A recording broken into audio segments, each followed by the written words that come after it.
Kedahsyatan puasa mutih, rahasia, spiritual dan kekuatan batin dari tirakat leluhur. Puasa mutih adalah salah satu bentuk tirakat dalam tradisi kejawen dan spiritual Jawa yang diyakini memiliki kekuatan luar biasa, baik secara spiritual, mental, maupun supranatural. Disebut mutih karena selama menjalankan tirakat ini, seseorang hanya mengonsumsi nasi putih dan air putih tanpa garam, lauk, atau bumbu apapun. Pertama, melatih kesabaran dan pengendalian diri. Puasa mutih mengharuskan pelaku untuk mengendalikan nafsu terhadap makanan dan rasa. Ini bukan sekadar soal lapar, tetapi menahan keinginan akan kenikmatan duniawi yang sangat mendasar. Dalam prosesnya, seseorang dilatih untuk menundukkan ego, menjaga lisan dan tindakan, menata hati agar tetap tenang meski dalam kesederhanaan. Kedua, meningkatkan kekuatan batin dan energi spiritual. Banyak spiritualis dan praktisi ilmu kebatinan meyakini bahwa puasa mutih membuka pintu batin.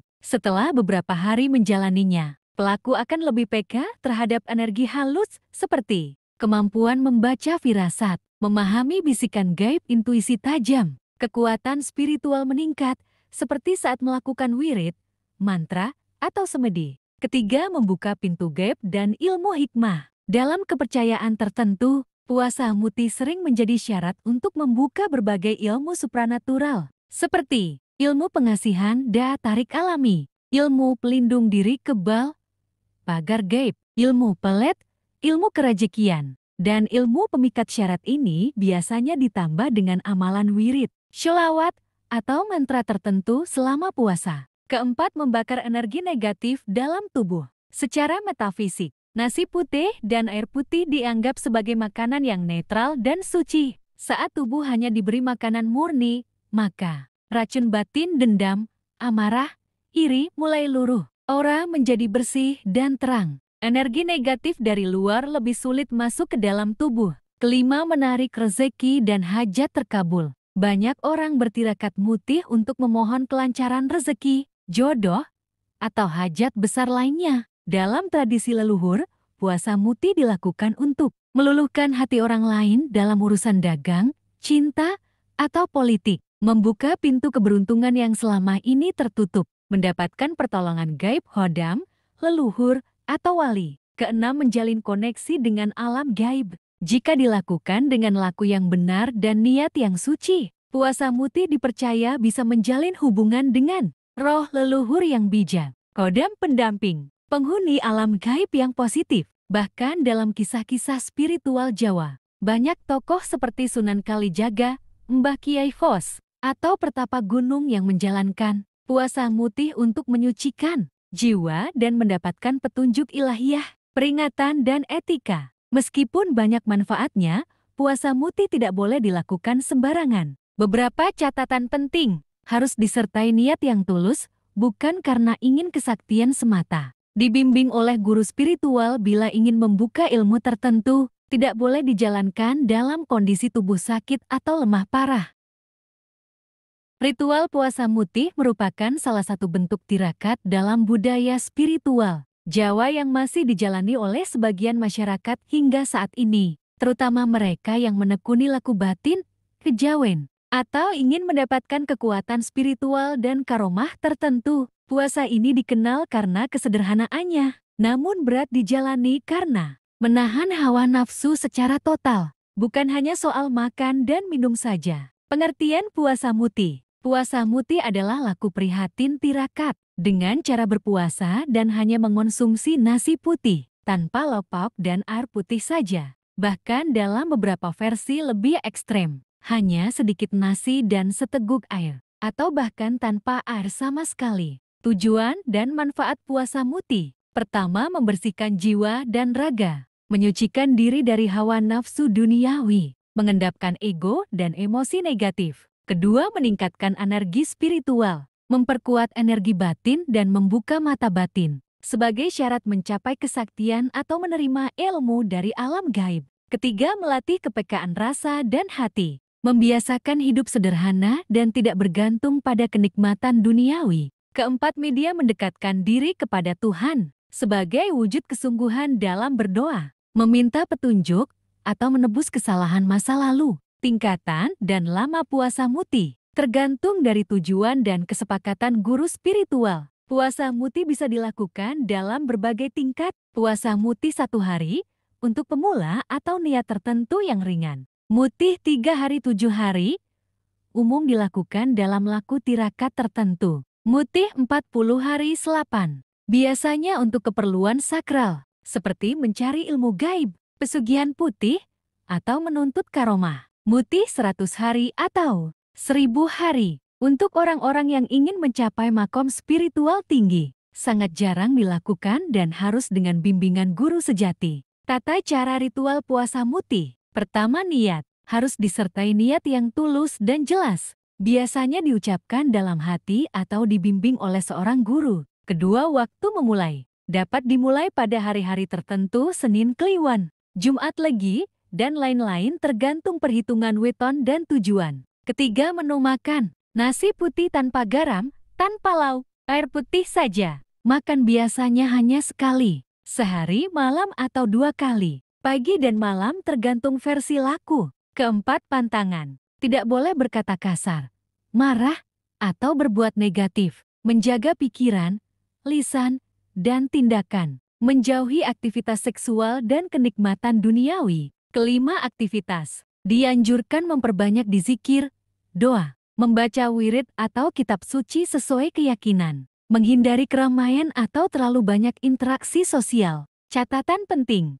tidak semua orang kuat menjalani puasa mutih. Harus dilakukan dengan kesiapan fisik dan mental. Konsultasi dengan guru spiritual atau orang yang berpengalaman sangat disarankan. Puasa ini bukan sekadar untuk kesaktian, tapi untuk mengasah keikhlasan dan kekuatan batin. Jangan digunakan untuk niat buruk balas dendam, ilmu hitam, dan lain-lain.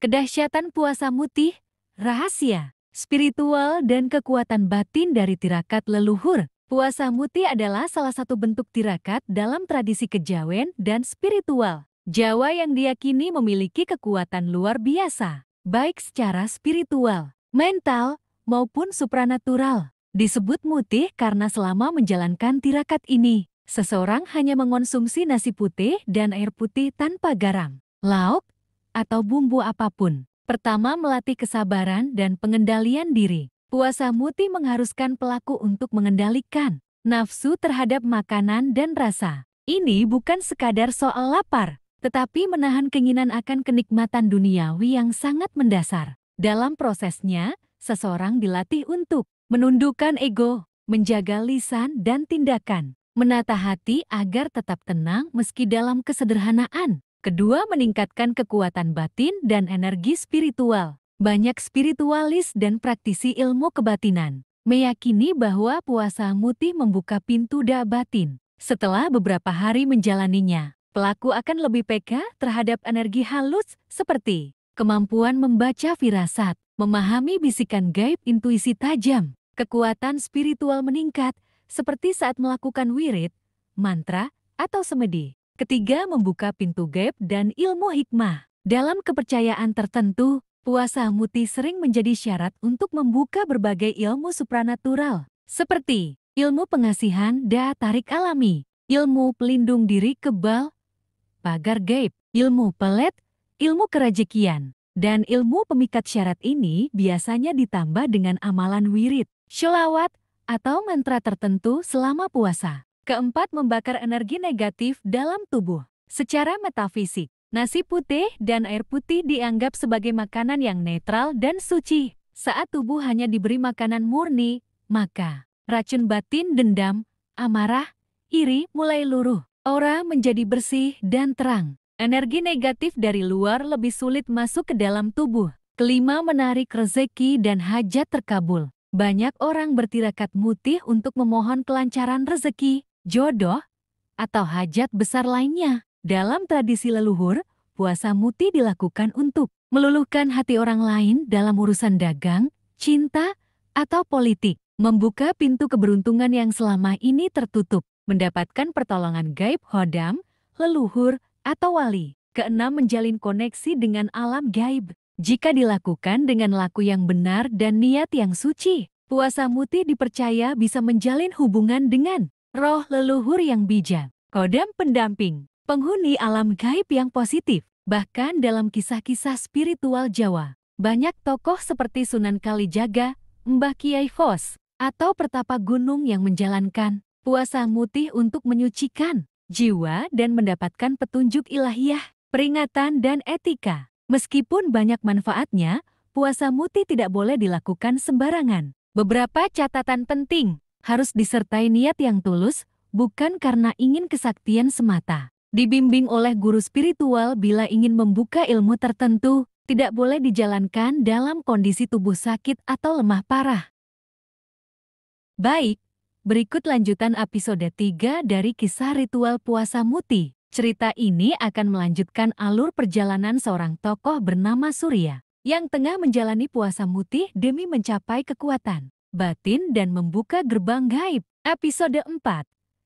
Gerbang yang terbuka di malam ke-7. Sudah 7 hari Surya menjalani laku puasa Muti. Hanya nasi putih dan air putih yang menyentuh kerongkongannya. Tidak ada bumbu, tidak ada lauk. Malam-malam ia habiskan dengan duduk bersila di depan tungku dupa dan membaca wirid dalam bisikan. Tapi malam ke-7 ini berbeda. Hening terasa begitu dalam dan angin seolah berhenti bergerak. Surya duduk bersila di dalam kamar kecil di belakang rumah, ditemani lampu minyak yang remang. Tubuhnya sudah terasa ringan, bahkan nyaris melayang. Detak jantungnya perlahan, dan pikirannya seperti tenggelam dalam kekosongan. Tiba-tiba tungku dupa menyala sendiri. Asapnya mengepul tebal, membentuk lingkaran seperti pusaran angin. Dari tengah pusaran itu, terdengar suara perempuan. "Surya, kenapa kau mengetuk pintu alam kami?" Surya terhenyak, tapi ia tidak bergerak. Ia hanya menunduk dalam-dalam,